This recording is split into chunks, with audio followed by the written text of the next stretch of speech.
So hello everyone, my name is Mayank Shrivastava. तो आज आप सभी के बीच मैं क्लास 10th का आईसीएससी का रिफ्रैक्शन ऑफ लाइट चैप्टर आप सभी के बीच लेके आया हूँ। ये one of the most important chapter है हमारे क्लास 10th के बोर्ड के पॉइंट ऑफ व्यू से। और हर साल इस चैप्टर में से करीब करीब आप अगर देखेंगे तो on an average 8 to 9 marks के क्वेश्चंस इस चैप्टर से पूछे जाते हैं। और अक्सर इस चैप्टर से बच्चों को काफ़ी ज़्यादा प्रॉब्लम्स हो जाती हैं, तो हम काफ़ी स्ट्रक्चर्ड वाइज और एक प्रॉपर वन शॉट में इस चैप्टर्स के सारे कॉन्सेप्ट्स को कवर करेंगे। तो जैसा कि हम सभी को पता है कि शुरुआती जो हमारा हमें जो डील करना है दैट इज़ रिफ्रैक्शन से। तो अगर मैं आप सभी से पूछूं कि व्हाट इज़ रिफ्रैक्शन, है ना, तो हम ऑलरेडी एक चीज़ इसके पहले पढ़ चुके हैं दैट इज़ रिफ्लेक्शन। रिफ्लेक्शन क्या होता था बेटा कि जब कोई लाइट रेस किसी सरफेस पे, है ना, यहाँ पे अगर रिफ्लेक्टिंग सरफेस बोल देता हूँ, ये इंसिडेंट रहती होती थी और ये इंसिडेंट होके क्या हो जाती थी, रिफ्लेक्ट हो जाती थी।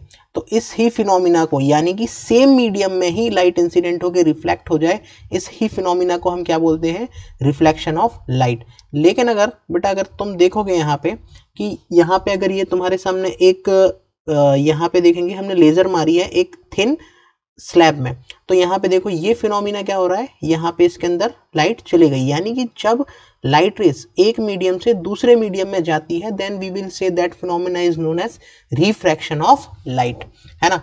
तो देखो the change in direction of light when it passes through one medium to another medium, ठीक है ना। आई होप ये बात आपको बहुत अच्छे से समझ में आई होगी। इसी डायग्राम में अपन देखते हैं कि देखो अगर जैसे कि ये लाइट रेज आई है और मान लो ये लाइट रेज, इसको अपन नॉर्मल को थोड़ा सा और एक्सटेंड करें और इसके अंदर अगर ये इंसिडेंट कर जाती है ना, इसके अंदर रिफ्रैक्ट हो जाती, अंदर चली जाती, तो इस फिनोमिना को ही हम क्या बोलते थे, रिफ्रैक्शन ऑफ लाइट, है ना। तो इसके बाद कुछ हमें चीज़ें पढ़नी है, कुछ प्रॉपर्टीज़ पढ़नी है जो कि रिफ्लेक्शन ऑफ लाइट में बहुत इंपॉर्टेंट है। सबसे पहले जो हमारे पास आता है कि जब लाइट रेस रेयरर से डेंसर जाता है ना, यहाँ पे जैसे दिख रहा होगा रेयरर टू डेंसर। अब रेयरर से डेंसर में अगर आप देखोगे तो हम सबको पता है रेयरर का मतलब क्या है। रेयरर को हम कुछ इस तरह से समझ सकते हैं बेटा कि अगर मैं बोलूं कि एक जगह है जो कि कैसी है, काफ़ी पॉपुलेशन है वहाँ पे, है ना, काफ़ी पॉपुलेशन है, तो वो कैसी हो जाएगी, एक तरह से डेंस हो जाएगी। और मैं बोलूँ कि कोई एक हाईवे है, खाली हाईवे है, तो वो कैसा हो जाएगा, हमारा मीडियम रेयरर हो जाएगा, है ना। इसको थोड़ा सा तुम डेंसिटी से भी सोच सकते हो। अब मान लो तुम कुछ पॉपुलेटेड एरिया में अपनी कार को लेके चला के जाते हो, तो क्या वहाँ पे अपनी जो स्पीड है वो कैसी रहेगी, ऑटोमेटिकली कम रहेगी, है ना। और अगर ऐसे एरिया में अगर जाते हो आप जहाँ पे हाईवे है, एकदम खुला एरिया है, तो वहाँ पे अपनी स्पीड ज़्यादा रहेगी। तो सेम चीज़ यहाँ पे लाइट में भी हमें देखने को मिलती है। जो स्पीड ऑफ लाइट है वो डेंसर मीडियम में वो कैसी होती है, ज़्यादा होती है, और रेयरर मीडियम में स्पीड ऑफ लाइट कम होती है। तो यहाँ पे जैसा कि हमें पता चलता है कि जब लाइट रेस कहाँ से कहाँ जाती है, रेयरर से डेंसर जाती है। जब रेयरर से डेंसर जाती है तो ये लाइट रेस बेंड कर जाती है टूवर्ड्स नॉर्मल, ठीक है ना, टूवर्ड्स नॉर्मल। ये पहली प्रॉपर्टी है जो हम सभी को याद होनी चाहिए। अब यहाँ पे देखो ये क्या है, इसका एंगल ऑफ इंसिडेंट और ये क्या एंगल ऑफ रिफ्लेक्शन। तो यहाँ पे एंगल ऑफ इंसिडेंट कैसा होता है, बड़ा होता है एंगल ऑफ रिफ्लेक्शन से, है ना। अब देखो जब लाइट रेस डेंसर से रेयरर मूव करती है, जब लाइट रेस डेंसर मीडियम से रेयरर मीडियम में मूव करती है तब क्या होता है। तो यहाँ पे आप सभी पढ़े होंगे कि सीधा जब हमें यहाँ पे दिख रहा है कि लाइट रेस कहाँ से मूव कर रही है बेटा, डेंसर से रेयरर मीडियम में मूव कर रही है। तो यहाँ पे जब लाइट रेस डेंसर से रेयरर मूव करती है तो it moves away from the normal. ये इसके लिए क्या है, नॉर्मल है, और इससे कैसी चली गई, अवे फ्रॉम दी नॉर्मल। देखो एक एक्चुअल में मैं तुम्हें दिखाऊं तो एक्चुअल में इसका पाथ कैसा होना था, कुछ इस तरह से होना था, है ना। अगर मान लो यहाँ पे मीडियम नहीं होता और सिर्फ सेम ही यहाँ पे एक ही मटेरियल होता, या मैं बोलूँ सेम मीडियम होता, रेयरर ही ऊपर ही होता, दोनों मतलब मान लो एयर होता, तो लाइट रेस कैसी जाती, कुछ इस तरह से जाती। लेकिन अब यहाँ पे कौन सा मीडियम चेंज हो गया, तो इसने अपना पाथ को चेंज कर लिया, है ना। तो दैट इज वाई कि यहाँ पे क्या हो गया, लाइट मूव कर गई अवे फ्रॉम दी नॉर्मल, ठीक है ना। अब इसके बाद जो हमें तीसरा फिनोमिना पढ़ना है, जब लाइट रेस एकदम नॉर्मल से ही आ जाए, है ना। तो जब नॉर्मल से आती है तो यहाँ पे किसी भी प्रकार का डेविएशन देखने को नहीं मिलता है। दैट मीन्स कि यहाँ पे एंगल इंसिडेंट और angle of reflection equals to 0। अब देखो ये 0 क्यों है, अब तुम में से कोई सोच सकते हो कि 90 है, तो भाई 90 डिग्री है वो किससे है, इस सरफेस से। हम सरफेस से तो देखते नहीं है, हम कहाँ से देखते हैं हमेशा, एंगल ऑफ इंसिडेंट और रिफ्लेक्शन हम हमेशा चेक करते हैं विद दी नॉर्मल। तो ये नॉर्मल पे तो ये लाइट कैसी है, ओवरलैप कर रही है, दैट इज वाई कि यहाँ पे एंगल ऑफ इंसिडेंट और एंगल ऑफ रिफ्लेक्शन कैसा है, 0 है ना। अब देख लेते हैं कॉज ऑफ रिफ्लेक्शन। देखो भाई जब लाइट रेस ट्रैवल करती है कहाँ से, देखो when light rays enter from denser medium its speed reduce, जो चीज़ हमने ऑलरेडी देखी, and its bend towards normal. Bend enters in a rare medium its in speed increase, it bends away from the normal. ठीक है, तो वही चीज़ हमने already जो अभी डिस्कस करी वही चीज़ है। When a light rays passes through rarer to denser, the speed of light is decreases. When it passes through denser to rarer medium, speed of light is increases, है ना। तो ये वही चीज़ है। अब देखो कुछ यहाँ पे प्रॉपर्टीज हैं जो हमें पढ़नी है, वो इंपॉर्टेंट है। देखो, due to change in speed of light is passing from one medium to another direction, the direction of light changes except for angle of incident is 0। यानी कि सब में डायरेक्शन ऑफ लाइट कैसी है, चेंज हो रही है, एक्सेप्ट जो हमने थर्ड वाला केस पढ़ा वहाँ पे क्या था कि angle of incident equals to 0 से वहाँ पे डायरेक्शन ऑफ लाइट चेंज नहीं हो रही थी। ये इंपॉर्टेंट है, ये एक बहुत इंपॉर्टेंट पॉइंट है कि बेटा जब भी लाइट रेस एक मीडियम से दूसरे मीडियम में जाती है तो वहाँ पे फ्रीक्वेंसी में भी किसी भी प्रकार का चेंज नहीं आता है, बिकॉज फ्रीक्वेंसी हमारी कहाँ पे डिपेंड करती है, सोर्स पे डिपेंडेंट होती है। दैट इज वाई कि उस पर किसी भी प्रकार का चेंज उस पर जब एक मीडियम से दूसरे मीडियम पे जाती है तो वहाँ पे फर्क नहीं आता है, क्योंकि वो हमारी किस पे डिपेंड करती है, सोर्स पे डिपेंड करती है ना। Due to reflection of light wavelength is also change, है ना। वेवलेंथ पे लेकिन क्या होता है, चेंजेस आते हैं और ये हम चेंजेस आगे जाके देखेंगे, because its frequency remains unchange, है ना। द रिलेशन बिटवीन, अब देखो ये वाला जो रिलेशन है तुमने साउंड चैप्टर्स में पढ़ा होगा, क्या पढ़ा था, velocity is equals to F into lambda, है ना। ये साउंड चैप्टर क्लास 9th में पढ़ाते हैं और 10th में भी पढ़ाते हैं। तो वहाँ पे एक तुमने रिलेशन देखा होगा कि c is equals to F into lambda. C यहाँ पे क्या है, वेलोसिटी ही यहाँ पे c है। अब देखो यहाँ पे कुछ स्पीड ऑफ लाइट दे रखी है, वैक्यूम में और बोले तो एयर में तो कितनी होती है, 3 इंटू 10 की पावर 8, है ना। वाटर में 2.25 इंटू 10 की पावर 8 और ग्लास में 2 इंटू 10 की पावर 8 मीटर पर सेकेंड। अब यहाँ से हमें देखना है कुछ दो रिफ्रैक्शन के लॉज हैं। जो पहला लॉ है कि हम सबको पता है कि हमने पहले भी ये लॉस पढ़े हैं, कहाँ पे, रिफ्लेक्शंस में पढ़े हैं। वहाँ पे हमने रिफ्लेक्शंस में देखे थे कि जब एंगल ऑफ इंसिडेंट, रिफ्लेक्शन और नॉर्मल ये तीनों क्या करते हैं, सेम प्लेन में लाई करते हैं। तो सिमिलरली यहाँ पे रिफ्रैक्शन में also we can say the incident ray, refracted ray and normal rays all lie in the same plane, है ना। सेम प्लेन का मतलब तुमको मैं बता देता हूँ कि मान लो यहाँ पे एक प्लेन है, तो यहाँ से अगर अपन इंसिडेंट नॉर्मल और ये रिफ्लेक्टेड रे तीनों कैसे लाई करेंगे, सेम प्लेन में। यहाँ से सेकंड लॉ है, सेकंड लॉ बताता है हमें कि अगर यहाँ पे मान लो x मीडियम है, लाइट रेज एक मीडियम से दूसरे मीडियम में जाती है, ये मान लो एंगल ऑफ इंसिडेंट है, ये एंगल ऑफ रिफ्लेक्शन है, ठीक है ना। तो यहाँ से यानी कि इसका मैं रिफ्लेक्टिव इंडेक्स बोल देता हूँ μ1, इसका मैं बोल देता हूँ μ2, यानी कि μ1 sine I equals to μ2 sine R, यानी कि मैं बोल सकता हूँ sine I divided by sine R कितना होता है, μ2 बाई μ1, ठीक है ना। तो ये क्या है, मेरा स्नेल्स लॉ बोला जाता है, और सेकंड लॉ भी इसको हम बोलते हैं, स्नेल्स लॉ बोलते हैं, जो कि हमें किसने दिया, स्नेल्स ने हमें ये लॉ के बारे में बताया, ठीक है। अब देखो यहाँ से हमें बात करनी है रिफ्रैक्टिव इंडेक्स की। तो देखो रिफ्रैक्टिव इंडेक्स क्या होता है, सीधी सी बात है, mu equals to C divided by V, है ना। Velocity of light in vacuum, C क्या है, वैक्यूम है, और velocity in that particular medium. अब देखो ऊपर भी मीटर पर सेकंड और नीचे भी मीटर पर सेकंड, तो दोनों कैंसिल होके ये कैसे क्वांटिटी आ जाती है हमारी, यूनिट लेस। ये कैसी क्वांटिटी आ गई, यूनिट लेस, ठीक है भाई। अब देखो यहाँ से हम कुछ और रिलेशन पढ़ेंगे, दैट इज वेवलेंथ, है ना।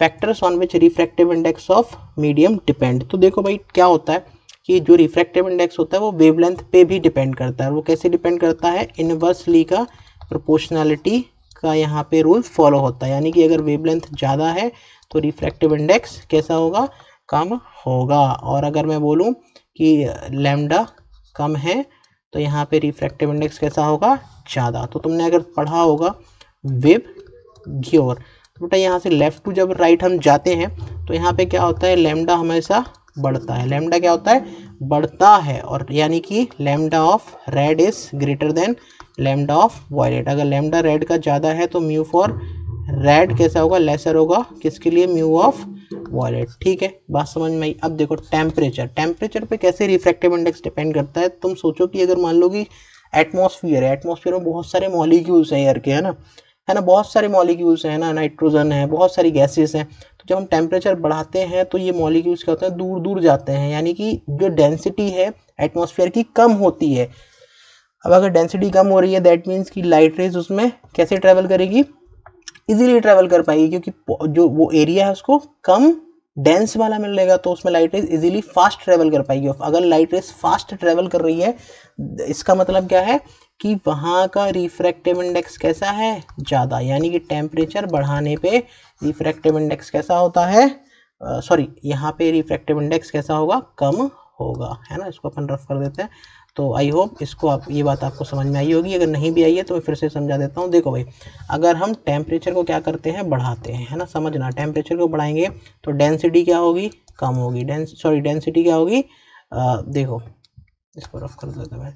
अगर अपन टेम्परेचर्स बढ़ाएंगे तो जो एटमॉस्फेयर में बहुत सारी गैसियस सब्सटेंस हैं वो उन सब दूर दूर जाएंगे, तो डेंसिटी क्या होगी, यहाँ पे कम होगी। डेंसिटी क्या होगी भाई, कम होगी। और डेंसिटी अगर कम होगी तो उसमें जो हमारी लाइट है वो इजीली ट्रेवल कर पाएगी, यानी कि वेलोसिटी उसमें क्या होगी, ज़्यादा होगी। अगर वेलोसिटी ज़्यादा है दैट मीन्स कि मीडियम कैसा है, रेयरर है। मीडियम कैसा होगा, रेयर होगा। रेयरर होगा तो म्यू क्या होगा, कम होगा। यानी कि इस पूरी कहानी के बाद अपन बोल सकते हैं टेम्परेचर बढ़ाने पे रिफ्रैक्टिव इंडेक्स क्या हो रहा है, कम हो रहा है। आई होप आपको ये बात समझ में आई होगी। चलो आगे बढ़ते हैं। अब देखो यहाँ पे क्या पढ़ना है, principle of reversibility of light. तो देखो भाई यहाँ पे क्या होता है कि जब लाइट रेज मान लो इंसिडेंट हुई, ये कौन सा मीडियम है हमारा, रेयरर, और ये कौन सा मीडियम है, डेंसर मीडियम है ना। अब जब रेयरर से डेंसर मीडियम में लाइट रेज आती है तो हमें पता है यहाँ पे रिफ्रैक्शन होता है, तो वही चीज़ हो गई। ये कौन सा एंगल, एंगल ऑफ इंसिडेंट, और ये कौन सा एंगल है, एंगल ऑफ रिफ्लेक्शन, है ना, एंगल ऑफ रिफ्रैक्शन। तो देखो अगर मान लो ये लाइट रेज ने कुछ इसका इनिशियली पाथ था, अगर मान लो मैं यहाँ पे एक प्लेन मिरर लगा देता हूँ और इसको मैं किस पे करा देता हूँ, 90 डिग्री पे इसको अपन ने क्या करा दिया, इंसिडेंट करा दिया। और अगर 90 डिग्री पे करा दिया तो ये अपने पाथ को क्या कर लेती है, लाइट रेज रिट्रेस कर देती है। इसी फिनोमिना को बोला जाता है principle of reversibility of light. एक बार डेफिनेशन पढ़ लेते हैं। The principle of state that path of light rays is reversible for a light moving from rarer medium 1 to denser medium 2. Incident angle I and angle of refraction R. ठीक है, अब देखो इसका बाद हमें जो पढ़ना है that is reflection through the glass slab. अब देखो भाई यहाँ पे मीडियम मेरा कौन सा है, एयर, ग्लास और एयर। अब देखो ये मेरा क्या है, ग्लास स्लैब है। अब एयर यानी कि कैसा मीडियम है, रेयर, ग्लास यानी कि डेंस, और फिर यहाँ पे रेयरर। अब देखो जब लाइट रेज रेयरर मीडियम से कहाँ जाती है, डेंसर मीडियम में जाती है। देखो लाइट रेज कैसी जा रही है, रेयर से डेंसर, तो ये कहाँ मूव करेगी, टूवर्ड्स नॉर्मल। देखो ये टूवर्ड्स नॉर्मल मूव कर गई। एक्चुअल में तो इसका पाथ कैसा होना था, ऐसा होना था, लेकिन ऐसा ना होके इसका पाथ क्या हो गया, चेंज हो गया, है ना। इसको रफ कर देता अपन, इसका पाथ क्या हो गया भाई, चेंज हो गया। अब देखो यहाँ पे देखो अच्छे से,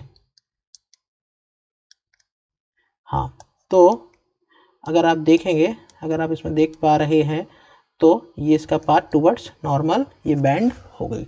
अब देखो यहाँ पे ध्यान से देखो, ये तो यहाँ पे एक बार क्या हुआ, रिफ्रैक्शन, और एक बार यहाँ पे। अगर तुमसे कोई पूछ ले कि यहाँ पे कितनी बार रिफ्रैक्शन हुआ तो हम क्या बोलेंगे, 2 बार रिफ्रैक्शन हुआ, एक बार यहाँ पे और एक बार यहाँ पे, है ना। आई होप आपको ये बात समझ में आई होगी।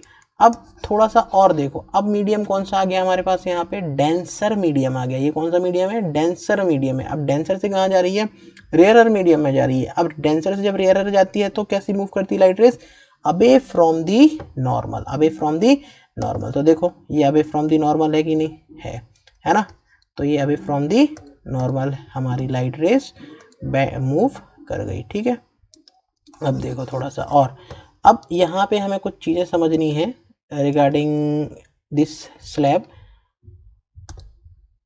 अब देखो बेटा ये जो लाइट रेज होती है ये कौन सी लाइट बोलते हैं इसको, एंगल ऑफ इंसिडेंट रे, और ये कौन सी रे होती है, रिफ्रैक्टेड रे, और ये कौन सी रे होती है, इमरजेंट रे। ये होता है मेरा एंगल ऑफ इंसिडेंट और ये होता है एंगल ऑफ इमरजेंस, है ना, एंगल ऑफ इमरजेंस। अब यहाँ पे एक चीज़ देखनी है, अगर मान लो ये ग्लास स्लैब नहीं होती, अगर मान लो ये ग्लास स्लैब नहीं होती तो ये लाइट रे जो पाथ फॉलो कर रही है ऐसे कुछ जाती। अब लेकिन यहाँ पे ग्लास स्लैब होने की वजह से इसने अपने पाथ को क्या कर दिया, चेंज कर लिया। तो इसमें जो इतना इसके वजह से ग्लास स्लैब की वजह से ये क्या आ गया, शिफ्ट आ गया।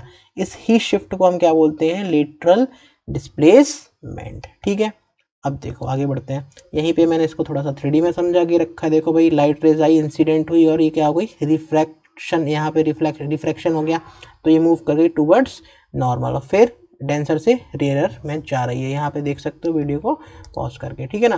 अब किन किन फैक्टर्स पे हमारा lateral shift depend, lateral displacement depend करता है। तो देखो, lateral displacement is the perpendicular distance between incident ray and emergent ray light in which oblique on the refracting slab with parallel faces. ठीक है, आई होप कि यहाँ पे आपको समझ में आया होगा कि ये कौन सी रे है, इंसिडेंट रे। मैं लिख भी देता हूँ, ये कौन सी रे है, इंसिडेंट रे। ये रे है हमारी इंसिडेंट रे, ये है रिफ्रैक्टेड रे, ये है इंसिडेंट रे। ठीक है, अब देखो किन किन फैक्टर्स पे ये हमारा लेटरल शिफ्ट डिपेंड करता है। अगर मान लो lateral shift is directly proportional to the thickness, यानी कि lateral displacement is directly proportional to the thickness. अगर मान लो हमारी जो स्लैब है, ये जो स्लैब दिख रही है ना, इसकी अगर मान लो थिकनेस, मोटाई अगर मैं ज़्यादा कर दूं तो लेटरल डिस्प्लेसमेंट ज़्यादा होगा, यानी कि यहाँ से ये जो रिफ्रैक्टेड रे है और इंसिडेंट रे है इनके बीच की जो डिस्टेंस है ये ज़्यादा होगी।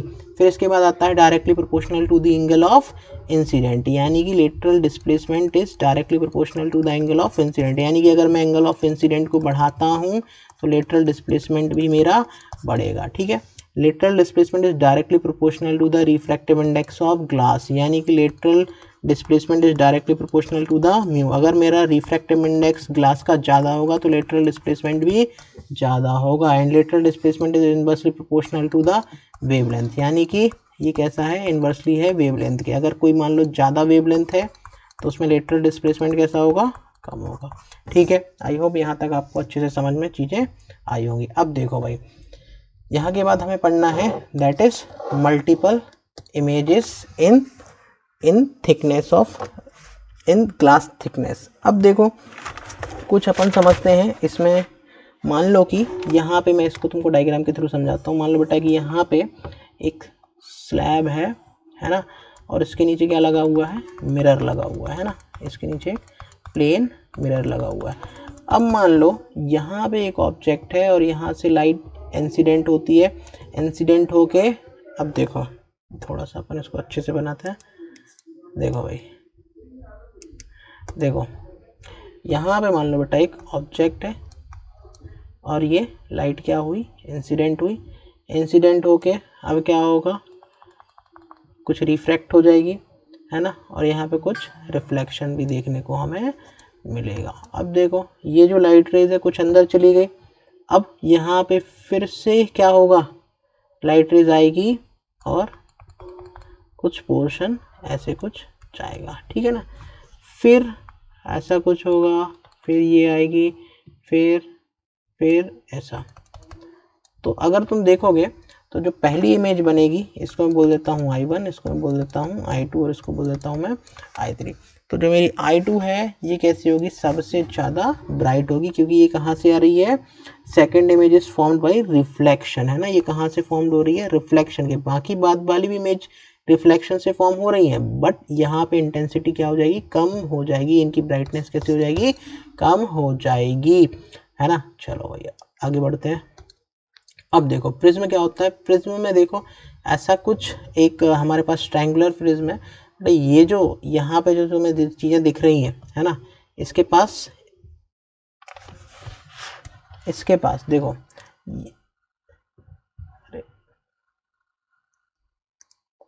इसके पास अगर अपन देखें बेटा, ये जो है ये कौन सा सरफेस है, रिफ्रैक्टिंग सरफेस, इनको बोलते हैं रिफ्रैक्टिंग सरफेस। और ये जो होता है ये क्या होता है, एंगल ऑफ प्रिज्म, है ना, ये angle of prism.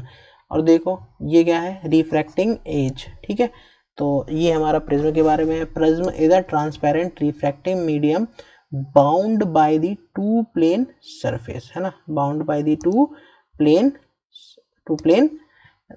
surface incident it inclined it two triangular bases and three rectangular lateral surfaces. The angle between two lateral surfaces is a, है ना। तो यही क्या है, मेरा एंगल ऑफ प्रिज्म है, ठीक है। अब देखो कुछ हम बात करते हैं, जब लाइट एक मोनोक्रोमेटिक लाइट रेस प्रिज्म पे टकराती है तब क्या फिनोमिना हमें देखने को मिलता है। मान लो यहाँ पे कोई लाइट रेज है, ये लाइट रेज आई और ये प्रिज्म में क्या हुई, इंसिडेंट हुई, है ना। तो ये जो लाइट रेज है इसको बोलते हैं अपन इंसिडेंट रे, है ना। ये जो पी क्यू है ये क्या है, इंसिडेंट रे। अब देखो ये मीडियम बाहर वाला एयर है और प्रिज्म का मटेरियल कैसा है, डेंसर है, यानी कि बाहर एयर है और ये डेंसर है। तो ये इसका क्या हो जाएगा, एक नॉर्मल हो जाएगा। अब अगर ये नॉर्मल है, अगर ये हमारा नॉर्मल है, तो अब ये कहाँ मुड़ेगी, टूवर्ड्स नॉर्मल, है ना। लाइट रेज कहाँ मुड़ी, टूवर्ड्स नॉर्मल। फिर देखो ये लाइट रेज यहाँ पे नॉर्मल मुड़ने के बाद फिर ये क्या हो गई, बाहर निकल गई। तो जो पी क्यू लाइट रेज है इसको बोलते हैं अपन इंसिडेंट रे, और जो क्यू आर है इसको बोला जाता है रिफ्रैक्टेड रे, और जो आर एस है इसको बोलते हैं अपन इमरजेंट रे, इसको बोला जाता है इमरजेंट रे, ठीक है ना। अब अगर अपन देखें तो ये जो एंगल है इसको बोलते हैं अपन एंगल ऑफ प्रिज्म, ठीक है। अब थोड़ा सा अपन इसके बारे में समझते हैं कि अगर जो मेरी इंसिडेंट रे, अगर मान लो ये प्रिज्म नहीं होता तो लाइट रेज तो कुछ ऐसा एक्चुअल में पाथ फॉलो करना था, लेकिन प्रिज्म होने की वजह से इसने क्या किया, अपना पाथ को चेंज कर लिया। तो जो हमारी इमरजेंट रेज है यानी कि आर एस जो है, इसको अगर अपन पीछे की तरफ एक्सटेंड करेंगे और इनके बीच का जो एंगल होता है इसी को ही क्या बोला जाता है, एंगल ऑफ डेविएशन, है ना। इसको बोला जाता है एंगल ऑफ डेविएशन। तो यहाँ पे डेफिनेशन भी दे रखी है, it is the angle by which emergent ray makes with incident ray, ठीक है ना। इंसिडेंट रे के साथ जो एंगल बनाती है हमारी इमरजेंट रे, उसी को ही बोला जाता है एंगल ऑफ डेविएशन, ठीक है। आगे बढ़ते हैं। अब देखो, अब यहाँ पे एंगल ऑफ डेविएशन हमारे किन किन फैक्टर्स पे डिपेंड करता है। तो सबसे पहला जो डेविएशन है वो डायरेक्टली प्रोपोर्शनल है रिफ्रैक्टिव इंडेक्स के, यानी कि अगर रिफ्रैक्टिव इंडेक्स ज़्यादा होगा तो डेविएशन उसमें ज़्यादा होगा, है ना। फिर इसके बाद है एंगल ऑफ प्रिज्म, है ना। इसके भी कैसा है, डायरेक्टली, यानी कि डेविएशन कैसा है, directly proportional to the angle of prism. अगर एंगल ऑफ प्रिज्म मेरा ज़्यादा है तो डेविएशन ज़्यादा होगा, अगर एंगल ऑफ प्रिज्म कम है तो डेविएशन कैसा होगा, कम होगा। इसके बाद इन्वर्सली टू द वेवलेंथ, यानी कि deviation is inversely proportional to the wavelength, ठीक है ना। अगर वेवलेंथ ज़्यादा है तो डेविएशन कैसा होगा, कम, और अगर वेवलेंथ कम है तो डेविएशन कैसा होगा, ज़्यादा। और टेम्परेचर के कैसा है, ये इन्वर्सली प्रोपोर्शनल है। टेम्परेचर के कैसा है, इन्वर्सली, अगर तुम टेम्परेचर बढ़ाओगे तो डेविएशन कम होगा, ठीक है।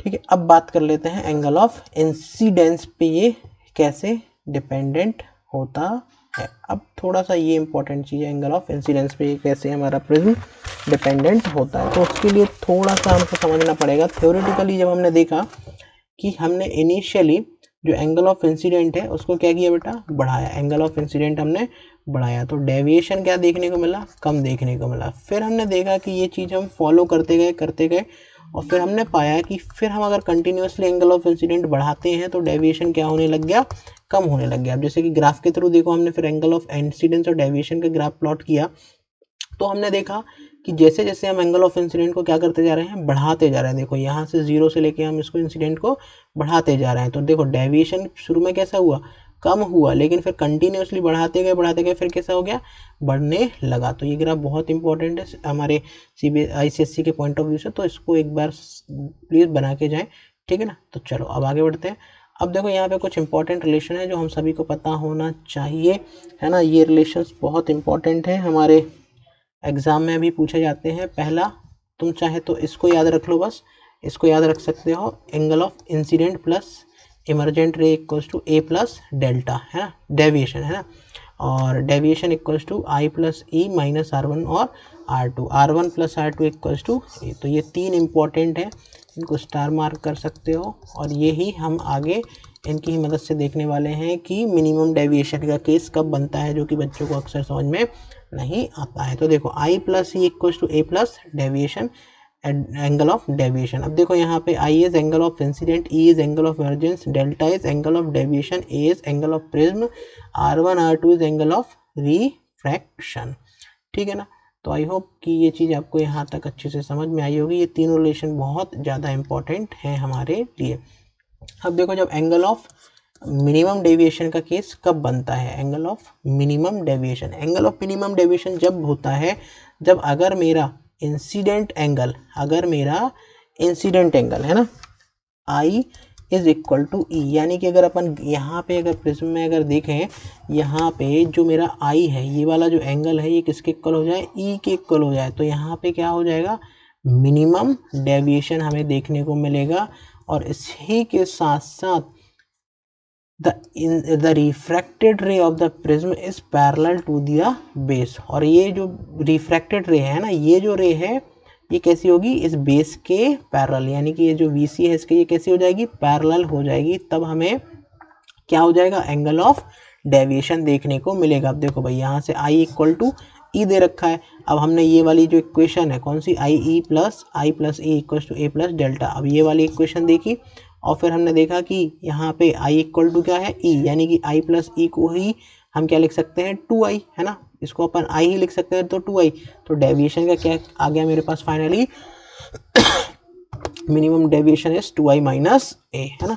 तो ये हमारे पास एक इम्पॉर्टेंट रिजल्ट है। अब देखो रियल डेप्थ और एपरेंट डेप्थ क्या होता है। तो रियल डेप्थ अगर हम देखें तो रियल डेप्थ हमारा क्या होता है कि अगर मान लो तुमने एक चीज़ ऑब्जर्व करी होगी कि मान लो एक मेरे पास टैंक है और इस टैंक में एक कॉइन डला हुआ है ना, एक कॉइन पड़ा हुआ है, और इस कॉइन पड़े हुए में अगर तुमने कभी ऑब्जर्व किया होगा तो बेटा ये हमें थोड़ा सा ऊपर की ओर दिखाई पड़ता है ना, ऊपर की ओर थोड़ा सा दिखाई पड़ता है। तुमने एक चीज़ और ऑब्जर्व की होगी, जब तुम पूल वगैरह में जाते होगे, स्विमिंग पूल में देखा होगा कि जो उसका बेस है वो थोड़ा सा हमें ऊपर की ओर दिखाई देता है ना। अब देखो यहाँ पे होता क्या है एक्चुअल में, अगर तुम देखो तो ये जो वाटर है ये मेरा कैसा मीडियम है, डेंस है, और एयर मेरी कैसी है, रेयर है। अब देखो यहाँ से होगा क्या, यहाँ से लाइट रेज जाएंगी और देखो लाइट रेज गई नॉर्मल, देखो ये लाइट रेज निकली, ऐसे निकली और ये कौन सा था, डेंसर, तो अबे फ्रॉम दी नॉर्मल ये हुई, और हमने इसको एक्सटेंड करके मिला दिया तो हमें यहाँ पे इसकी क्या दिखाई देखने को मिलती है, इमेज देखने को मिलती है। तो यहाँ पे अगर अपन देखें तो एक्चुअल में मेरा कॉइन कहाँ पे था, यहाँ पे, तो ये मेरी कौन सी थी, रियल डेप्थ, और यहाँ पे ये जो डिस्टेंस है ये मेरी कौन सी, एपरेंट डेप्थ, यानी कि जो हमें दिखाई दी बट एक्चुअल में नहीं थी, एपीरियर हो रही थी, है ना। तो ये चीज़ इंपॉर्टेंट है हमारे लिए। तो बेटा यहाँ पे जो हमारा इसका फॉर्मूला होता है that is mu equals to real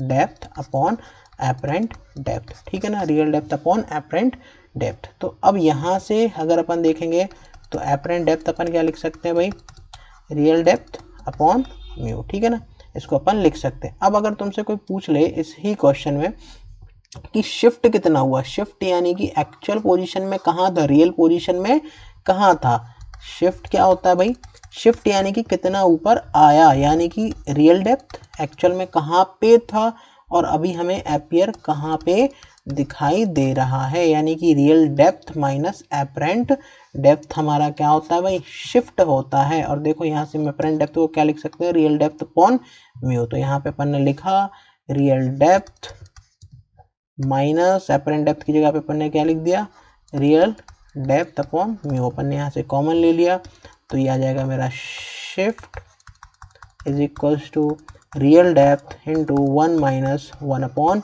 mu, ये एक हमारा इंपॉर्टेंट रिजल्ट होता है। चलो भाई अब देखो यहाँ पे कुछ एक पेंसिल का भी एग्जांपल है। मान लो एक पेंसिल है, ये पानी में मर्ज्ड है, तो हमें कैसी दिखाई देती है, थोड़ी ऊपर को दिखाई देती है ना। ऐसा क्यों होता है, टूटी हुई दिखाई देती है, ऐसा क्यों होता है, क्योंकि यहाँ पे अगर जो लाइट रेज है ना, ये जो लाइट रेज है जब यहाँ से कौन से मीडियम से, डेंसर से कहाँ जाएंगी, रेयरर में जाएंगी, तो मूव करेगी कैसी, लाइट रेज कैसी मूव करेगी, अवे फ्रॉम दी नॉर्मल। तो देखो ये लाइट रेज यहाँ से निकली और इसका ये क्या होगा, नॉर्मल होगा। तो नॉर्मल एक्चुअल पाथ ही फॉलो करना था, लेकिन ये कैसी हो गई, अवे फ्रॉम दी नॉर्मल। फिर हमने इसको पीछे एक्सटेंड किया तो हमें यहाँ पे इसकी क्या दिखाई देखने को मिलती है, इमेज देखने को मिलती है, ठीक है। आई होप ये चीज़ें आपको समझ में आई होंगी, है ना। अब देखो इसके बाद हमें जो पढ़ना है topic that is critical angle. Critical angle बहुत एक अच्छा टॉपिक है। अगर अपन इसको थोड़ा सा देखें तो देखो भाई, अगर यहाँ पे कुछ डायग्राम्स की मदद से मैं समझाता हूँ। बट जब लाइट रेस मेरी डेंसर से रेयर जाती है ना, जब लाइट रेस कहाँ से कहाँ जाती है, डेंसर से रेयर जाती है, तो ये मीडियम कैसा है मेरा, डेंस है, और ये बाहर वाला मीडियम कैसा है मेरा, रेयरर है। तो जब डेंसर से रेयरर जाती है तो देखो होता क्या है, ये इंसिडेंट रे है ना, ये इंसिडेंट रे हुई और ये क्या हो गई, रिफ्रैक्टेड रे। इंसिडेंट रे और रिफ्रैक्टेड रे।